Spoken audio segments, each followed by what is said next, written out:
star he is today. Everything. And it all started in college when he went to a fashion class. Yes. And then he felt very fluid as he walked out, and he said, "There's no internet, but I will look up gender fluid." And he realized that his fluidity was key to his success.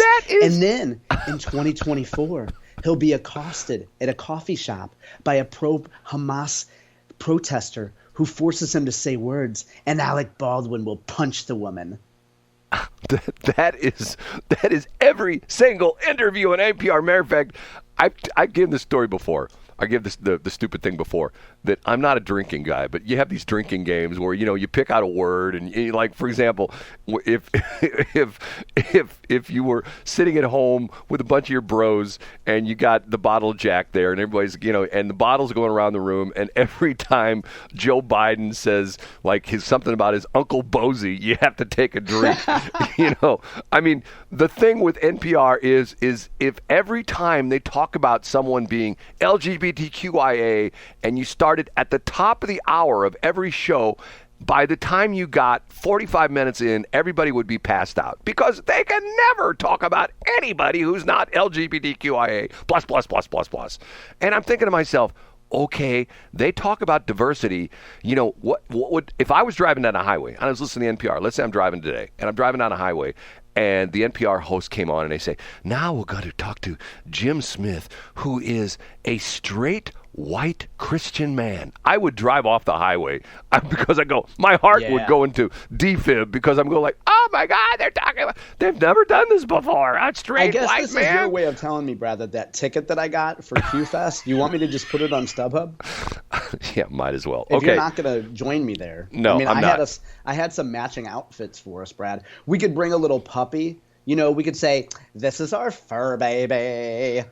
Okay, second thing, you mentioned something, and I wrote down, I can't remember what was last break, I wrote down the word interstates. Now, you're going to say, what does Brad want to talk about with interstates? Okay, this topic ebbs and flows, and right now I haven't heard too much about it. But once again, it will probably, which either flows meaning positive, ebb meanings in other words, as the tide ebbs, it goes down, right? The tide flows, it comes up. Or isn't that the Yeah. Okay. The interstates, okay? Have you heard this recently? And for a while it was like top, they talked about this in NPR quite a bit. The interstates are racially prejudiced. Do you know this goofy? No, I didn't know. I mean, I do have a tag on my website that's called Roads Are Racist, but I thought it was just about construction. No, tell me more about this, Brad. Is it because they go through urban areas? Right, exactly. Oh, that makes them, because it's like, boy, imagine if you explain this to your father, Brad. Go ahead. Well, they essentially, when they put the interstate highways through, they essentially destroyed areas that were populated by black people, and they put and this is what the claim is, they purposely put the interstates through areas populated by black people to destroy the black neighborhoods. Now, yeah, of course, that's part of our master plan, Brad. Let's take a look at St. Louis, okay? I-70, you could sort of say that because at one point in a time, I-70, when it comes into St. Louis, I-70 doesn't really go east and west through St. Louis. It sort of goes northwest to southeast because it comes out of St. Charles County, and once it gets into the city, it's sort of going south, southeast. Yeah, that's fair. Okay. Now, you could say, they took out a big section of North City. Okay, I get that. Okay, let's take Interstate 55.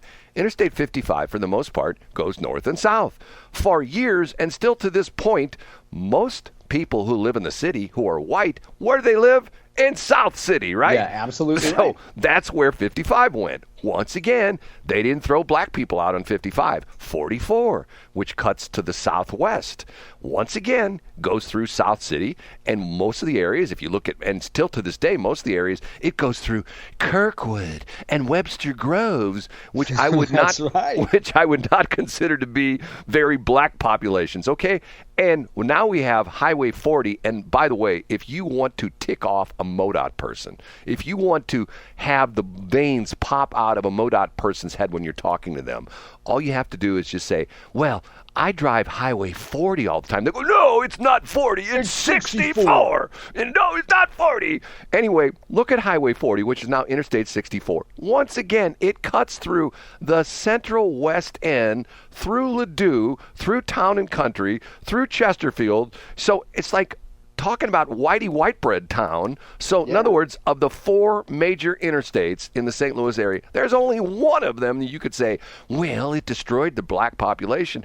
But the crazy part of this is, which I've never understood about this argument, is typically when you put an interstate highway through something, or more appropriately, and this happened out in St. Charles County where they put in a new interchange out there between, it used to be, once you got west of Wentzville, the next interchange was Forestel, which was like 4 or 5 miles away. Now there's a new interchange about midway between the Wentzville exit and the Forestel exit. And what has that done to the property value in that area? Take a guess, John. Skyrocket. The property value skyrockets. Yep. So what do businesses want to be? They want to be near the interstate. So therefore, and this has always been my argument, that when the black people would say, well, you destroyed our community by putting the interstate through it. Well, it had to go somewhere. You know what I mean? But isn't this just show that you take any fact, Brad? You take the fact that because of buildings in a city, that the temperature will be higher because the buildings retain heat.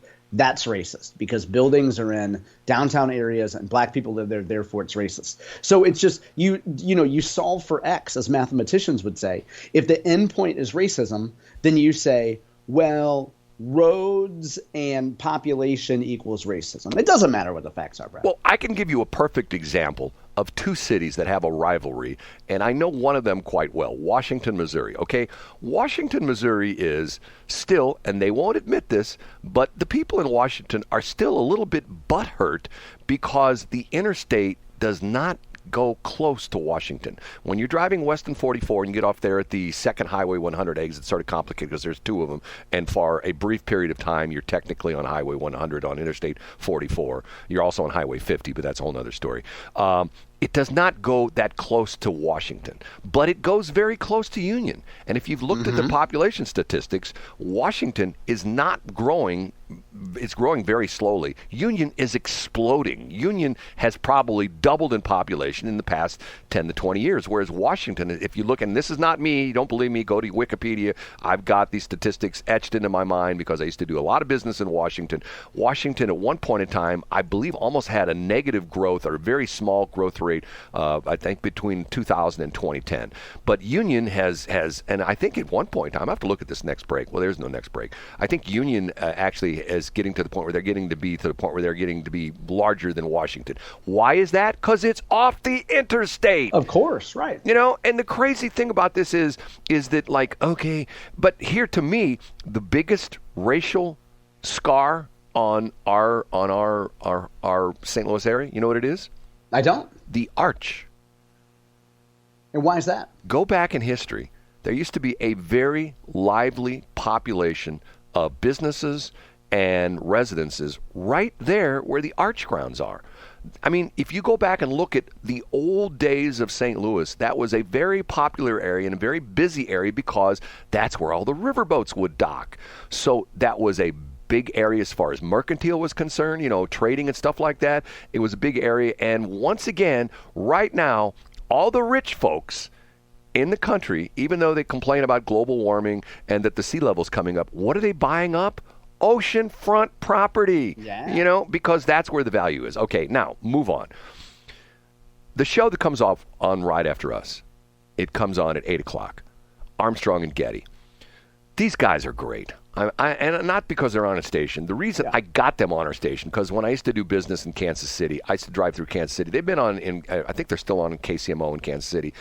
It's one of the best talk shows you can hear. And not only because of the fact that John knows this whole story, they're very good at what they do, but they're funny. They say funny stuff. They play little pranks back and forth between each other. But sometimes they say things that make me go, I never thought of that. And hence, tense, T-E-N-T-S. Okay? they're referring to these encampments that are popping up on all the college campuses. Do you know this story? Well, you referenced Ralph Lauren tents yesterday, Brad. Okay, if you look at some of the pictures of these encampments, which have ended up, the anti-Jewish. Let's call it what it is. They're not pro-Palestinian. They're anti-Jewish, which I have a real problem with. Once again, if these were anti-black things, they would be eradicated. The Biden would have the National Guard in there tearing these camps down. Of course. But because they're anti-Jewish, we tell the Jewish people, you might want to stay away from the campus. Okay. The tents are almost all identical, and they all look brand new. Now, how is this possible? How is it a bunch of college kids? Now, once again, you and I being these. Do you have a tent, by the way? Do you ever go on camping? I don't have a tent. No, okay. I don't own one. Okay. I can tell you from friends of mine who do a lot of camping, if I said to them, hey, what kind of a tent do you have? If I have 10 friends, they're going to tell me they have 10 different tents. One guy has this tent that he bought it at Bass Pro. Another guy's going to he bought this tent. Cabela's or Home Depot. Right, or Home Depot or something like that. Another guy's going to say he bought this off of Amazon and stuff like that. And when they talked about this yesterday in the show, I pulled up a couple pictures, and I'll be damned if they aren't right. These tents are almost identical. Matter of fact, almost all of them are the same color, and they all look brand new. So yeah, well, we're not surprised that there's outside groups that are funding these protests, right? But is what you're saying that the media is portraying this as these students are just standing up for the rights of the Palestinians? They're promoting it as being organic, once again, okay, let's go back to one of the biggest outdoor events in the last century, Woodstock, okay? Not everybody had the same blanket and the same this and the same that. Everybody had different stuff. I mean, if you go to Riverport, some people, on the lawn seating, some people have they have beach towels they bring, and some people bring little tarps, and some people bring, their mom's bedspread that they didn't realize they pulled off. That how is it that spontaneously all these people, and the bizarre one is, if you look at the video from Harvard yesterday, have you seen this video?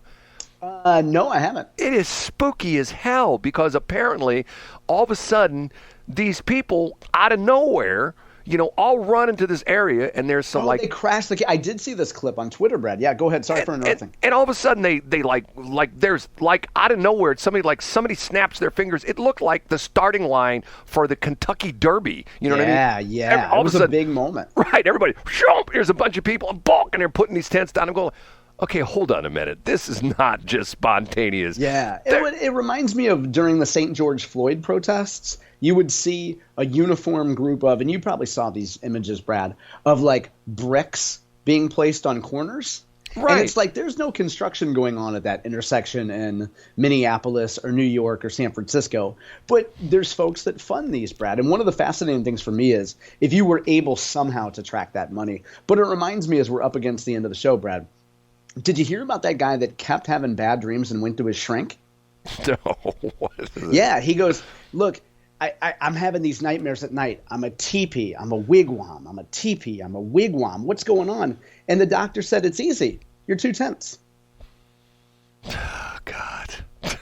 Da-da-da-da-da. Dad jokes. Do you tell those to your kids? Oh, yeah, absolutely, Brad. You got to pass them on. My favorite ones are my dad jokes, and my kids know this well. I don't want to get into it because I'll get myself in trouble. But you'll probably get yourself in trouble, Brad. I will get myself in trouble. Okay, so tomorrow we have a special guest. Do we want to talk about that briefly? Can we talk about it now? Yeah, go ahead. I'm sure we can. At 7:20 tomorrow, we're going to have State Senator Mary Elizabeth Coleman, who's leading the effort. She's been one of the leaders of the effort on the pro-life side of the Decline to Sign campaign. She's going to be on talking a little bit about all the misperceptions and intentionally misleading language in the abortion petitions. We're coming up on the last weekend that the pro-abortion people can go around collecting signatures. Mary Elizabeth will be on to talk a little bit about why you should decline to sign. And by the way, we're making progress when we have our first negative comment on our YouTube channel. Oh, nice. Hey, you know what, Brad? I haven't seen it, but let's not give it any oxygen, Brad. That may be where you and I are different. We're going to let it die. Okay, say goodbye, John. See you guys tomorrow. Thanks for checking out the Brad and John Show podcast. This segment of the show is brought to you by John Combest's book, Stalking, Harassment, Internet Trolling, A Guide to Recovering and Rebuilding After Online Attacks. It's a great reference if you've ever been the unfortunate target of a social media attack. It's available on Amazon. Just search John Combest. That's Combest, John Combest, and the book will show up in your search results. Now it's time for another segment of the Brad and John Show. Can you handle it?